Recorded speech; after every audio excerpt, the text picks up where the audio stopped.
Bonjour mesdames et messieurs et mesdemoiselles, nous sommes toujours dans le sud du Liban et l'armée israélienne est en train de confirmer les informations du Hezbollah petit à petit. Malgré sa mauvaise foi de cacher la vérité. Aujourd'hui, vendredi 25 octobre 2024, l'armée israélienne annonce l'élimination de 5 de ses combattants, de ses militaires sur le champ de bataille. Et effectivement, comme vous savez, le Hezbollah avait fait mention d'intenses combats, d'intenses affrontements entre l'armée israélienne et lui dans le sud du Liban, une armée qui tente de prendre les positions du Hezbollah, en fait de faire des incursions et de prendre le contrôle d'un certain nombre de localités dans le sud du Liban, mais qui ne parvient toujours pas. Je voudrais que vous compreniez, il y a juste, je crois bien c'était hier, j'ai fait mention de cela dans mon émission, où le mercredi passé là, mercredi le 23 octobre 2024, le Hezbollah avait fait aussi un tel communiqué en disant dans le village, près du village de Aïtaïroun, c'est un village libanais sud, donc le nord de l'Israël, qui fait frontière au nord de l'Israël. Près de ce village, le Hezbollah avait passé l'information comme quoi l'armée israélienne avait été mise en déroute dans une autre tentative d'incursion dans ce village libanais.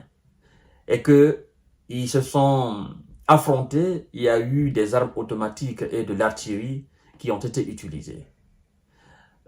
Constatant la supériorité du Hezbollah, l'armée israélienne a été forcée de battre en retraite en débandade, au fait. Vous comprenez? Et ce jour, l'armée de Hezbollah a fait mention de plusieurs victimes du côté de l'armée israélienne, chose qui n'avait pas été confirmée par l'état-major israélien. Et hier, jeudi 24 octobre 2024, cette même armée israélienne, avec sa mauvaise foi et sa volonté de cacher les informations, n'a pas révélé toutes les victimes de son côté. A juste fait mention de 4 soldats éliminés au cours du combat. Et aujourd'hui, l'armée de Béni et l'armée israélienne, qui est toujours dans les secteurs, dans les barrages, qui rôde et qui veut entrer forcée dans ces localités du sud du Liban, où déjà il y a une force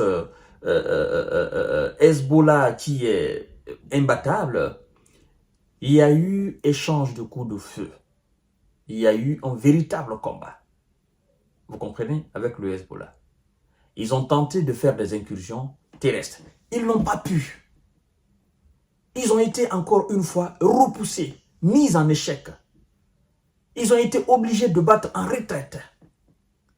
Et ils ont perdu, au cours de ce combat encore, ils ont perdu des soldats.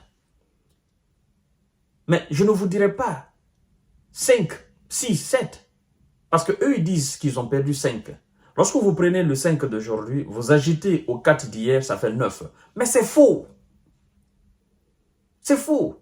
Je vous parle des centaines. Je vous parle des unités différentes qui sont engagées. Je vous parle des milliers qui sont engagés dans ce combat. Ce n'est pas 10 personnes, 30 personnes engagées, non. Je vous parle des centaines de milliers qui sont engagés dans le sud du Liban, donc le nord de l'Israël. Et ils font face aussi à des milliers de soldats du Hezbollah. On vous dit qu'il y a affrontement, face à face, comme on dit dans notre jargon, la fafa. Il y a affrontement. On vous dit que ce sont des armes automatiques, de l'artillerie. Il y a des chars même qui sont utilisés. Et dans ce cas de figure, dans un tel combat, on vous annonce qu'eux, ils ont perdu 5. C'est faux. C'est archi faux. Multiplions les 5 par 50. Ce que ça va nous donner, c'est l'équivalent de ça, ils ont perdu sur le terrain. C'est ça la réalité. Ils ne veulent pas admettre. Mais les soldats, eux, leurs propres soldats, à l'image de ceux qui ont déjà déposé les armes en disant il faut un cessez-le-feu pour le retour des otages, des soldats vont encore prendre des décisions fortes pour dire là, il ne s'agit pas d'une guerre existentielle contre le Liban. C'est autre chose, ça. Et ils n'arrivent toujours pas. Ils perdent toujours. Là, à l'instant T où je suis en train d'enregistrer cette émission même, ce vendredi 25 octobre 2024, à l'instant T même je suis en train d'enregistrer, ils sont en train de subir des défaites sur le terrain. Mais ils ne veulent pas avouer cela. Or, c'est ça la réalité. Moi, c'est ce qui me gêne. C'est ce qui me dérange. C'est ce qui me dérange.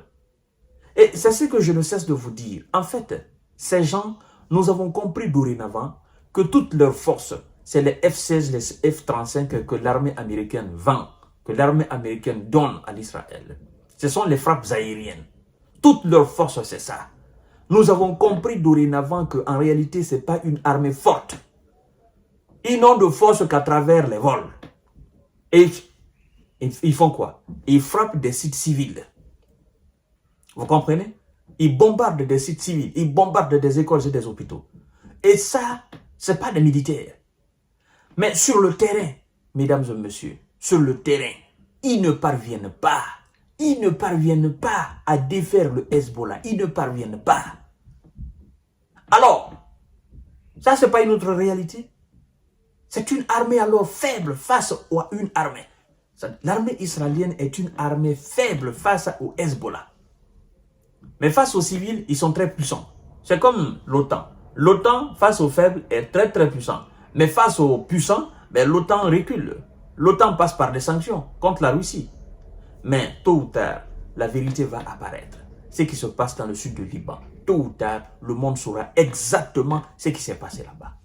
Israël va tenter de casser les informations, mais les informations vont sortir. Vous nous sortez ce matin, oh, nous avons perdu 5 soldats. Vous avez perdu plus que ça. Plus que ça. Plus le quintuple même. Plus de 10 fois que ça même. Mesdames et messieurs, je vous donne rendez-vous tout à l'heure. Ça va lire l'heure.